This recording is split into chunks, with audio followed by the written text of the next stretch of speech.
Et Jérémie chapitre 1 aussi, il te connaît. C'est lui qui t'a créé. C'est lui qui t'a mis dans le ventre de ta maman, dans les reins de ton papa. Il connaît les jours, des années de ta vie. Il connaît cette fille-là aussi.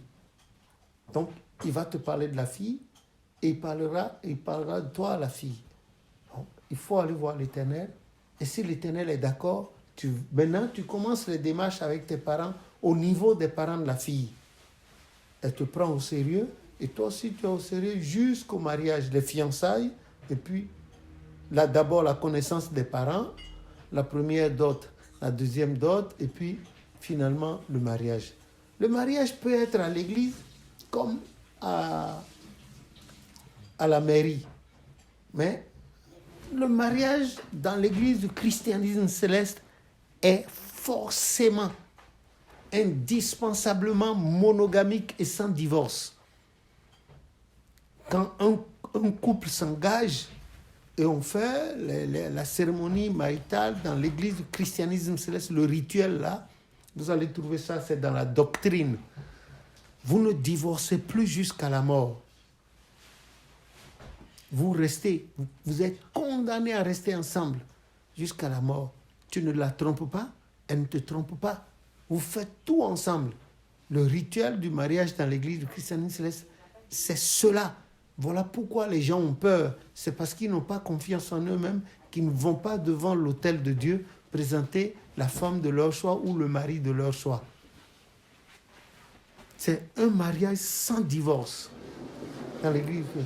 Sauf le mari pourrait se remarier éventuellement si la femme mourait entre-temps. Ou la femme pourrait se remarier si entre-temps le mari mourait. Mais nous leur souhaitons longue vie. C'est cela, c'est monogamique. Et on ne divorce pas. Maintenant, à la mairie aussi, tu présentes la femme aussi, vous faites les papiers nécessaires. Ça, c'est devant les hommes, ça. Maintenant, l'autre, c'est devant les hommes et devant Dieu. Voilà comment ça se fait. Donc, il est bon d'avoir une femme. Certains ont eu plusieurs femmes et n'ont pas eu de problème. Hein. Certains ont été monogames, mais ils ont eu des problèmes. Moi, j'ai connu des hommes qui étaient strictement monogames, qui ne couraient pas, mais leurs femmes leur ont fait voir du feu. Comme certains hommes aussi ont fait voir du feu à leurs femmes tout en étant monogames. Voilà, c'est un manque de prière. Le manque de prière peut conduire à là. Donc, moi, personnellement, je conseille aux uns et aux autres d'opter pour la monogamie, surtout par les temps qui courent. La monogamie aussi a ses avantages et ses inconvénients, tout comme la polygamie. Voilà. Donc, chaque choix, chaque forme de mariage a ses avantages et ses inconvénients. Donc, il ne faut forcer personne, mais il faut conseiller, surtout par les temps qui courent, avoir une femme, virgule, ou bien une femme et demie, ou bien 2 femmes, ça veut dire que tu dois avoir 2 budgets. Certaines peuvent accepter. Moi, j'ai connu des femmes qui ont peur que leur mari ait une copine en ville en dehors d'elle et puis amener des maladies à la maison. Qu'est-ce qu'elles ont fait? Elles ont fait asseoir leur mari, elles ont discuté.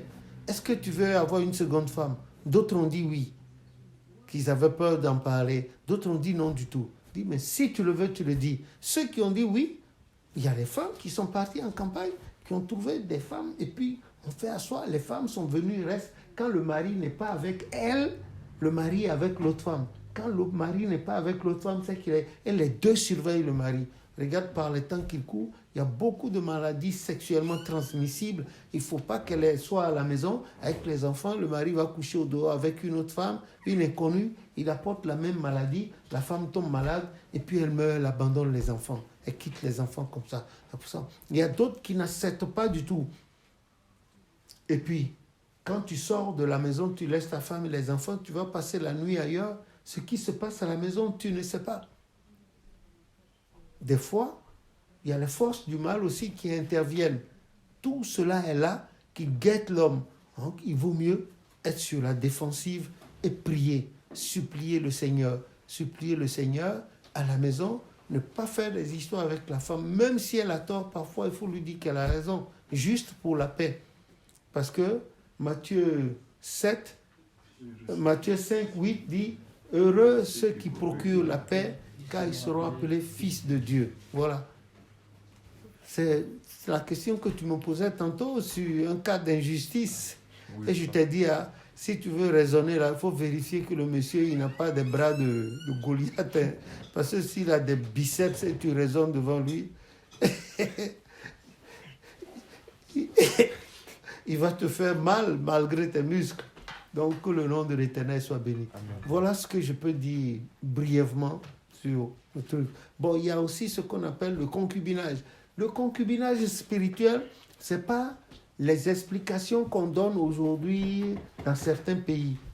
Abraham, notre père, était un bon père, mais il est arrivé par la suite qu'il a eu des concubines.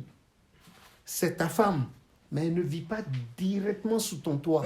Elle peut être dans ta maison, dans l'autre maison à côté, hein? Ou bien elle vit avec ses parents, mais c'est ta femme sur le plan spirituel. C'est ça la concubine, c'est ce qu'on appelle la deuxième femme, la troisième femme. Aujourd'hui, des gens disent bureau. Est-ce qu'on peut travailler dans 2 bureaux à la fois? Ce n'est pas possible. Vous voyez? Donc, ce sont les hommes qui ont amené cet état de choses. Bon, il y a aussi le plan de Dieu. Il y a le plan de Dieu pour rectifier. Un polygame, c'est quelqu'un qui sait bien mentir. C'est un menteur. Et c'est un flatteur. Il a le bagou, comme on le dit. Il a le baratin. Quand il revient vers celle-ci, il dit « Oh, je t'aime plus que tout.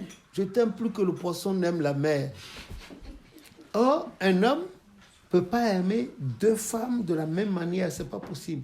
Sinon que la polygamie se résout dans le partage équitable des biens matériels. C'est-à-dire, les 2 femmes sont là. Si tu donnes 1 000 € à celle-ci, il faut que ce soit en présence de l'autre aussi. 1 000 €. Si tu lui achètes un tissu de 500 000, l'autre aussi, tu lui achètes un tissu de 500 000. Si elle prépare à manger, tu manges ça correctement de la même manière, tu mangerais le plat, la nourriture de l'autre aussi. Et là, il y a la paix avec la prière. Et bien là, quand les 2 veulent se chamailler, tu les calmes, tu dis non, c'est moi qui ai causé tout ça là. Je vous en prie, ne vous fâchez pas. Tiens, cadeau. Voilà. Si tu vas dans la chambre de l'autre 2 fois aussi, tu dois aller dans la chambre de l'autre. C'est ça. Ça dit, c'est un partage équitable, la polygamie. Sachant pertinemment que tu ne peux pas aimer les 2 femmes de la même manière. Ce n'est pas possible. Il y a une que tu dois aimer plus que l'autre.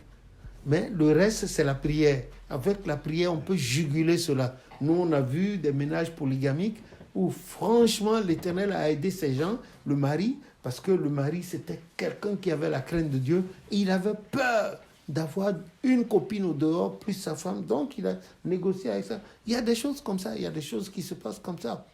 Donc, Dieu seul connaît la suite de notre vie, que son nom soit béni. Donc, je ne suis pas assez fort, voilà le peu que je pouvais te donner comme réponse en matière de une femme seule pour un mari seul. Que le nom de l'Éternel soit béni. Amen. Oui, papa, du coup, pour rebondir sur cette question, je voudrais savoir est-ce qu'un couple qui s'est uni sans avoir consulté l'Éternel peut quand même plus tard s'attirer la faveur de l'Éternel, la bénédiction de l'Éternel. Est-ce que cela est possible quand même? Oui, c'est possible. Ce couple, c'est possible, mais seulement il lui était meilleur de consulter l'Éternel. Ceux qui ne sont pas croyants d'une religion chrétienne et qui sont dans le paganisme, ils vont consulter leur Dieu. Ils vont consulter l'oracle qui leur dit, oui, c'est ta femme, ça peut aller. Ils font les libations nécessaires et les 2 restent. Il n'y a pas que seulement les croyants qui consultent, les autres aussi, ils consultent leur Dieu, l'oracle. Voilà, c'est possible. Mais il est toujours bon de consulter l'Éternel, surtout par les temps qu'il court. Il faut voir l'éducation des jeunes garçons aujourd'hui, des jeunes filles. Nous, maman et moi, on était dans une rue de Crimée-Curial. Un soir comme ça, c'était le soir, les ténèbres approchaient.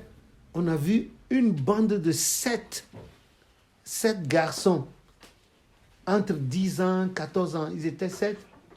Et ils essayaient de flatter 2 filles de leur âge.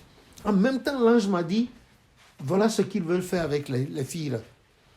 Elles aussi, elles s'intéressaient. Après, elles s'en allaient. Mais quand on partait, les anges m'ont dit que tous allaient coucher avec la fille. Les 2 petites filles. Là. Certainement qu'ils l'auront fait.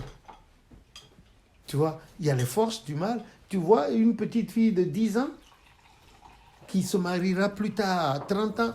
Entre 10 ans et 30 ans, il y a 20 ans. Et pendant tout ce temps, elle n'a fait que la débauche. Elle a passé la nuit au milieu des hommes. 4 hommes chaque soir. Et les parents ne peuvent rien dire. Et elle va grandir comme ça. Quel est l'homme qui serait capable de lui donner sa satisfaction sexuelle? Il faut que cet homme-là soit un bono-bono, un singe bono-bono ou bien un taureau pour se faire, voyez-vous. Donc, pour éviter que tu tombes sur une femme qui aime la sexualité à outrance, il vaut mieux aller vers l'Éternel, toujours.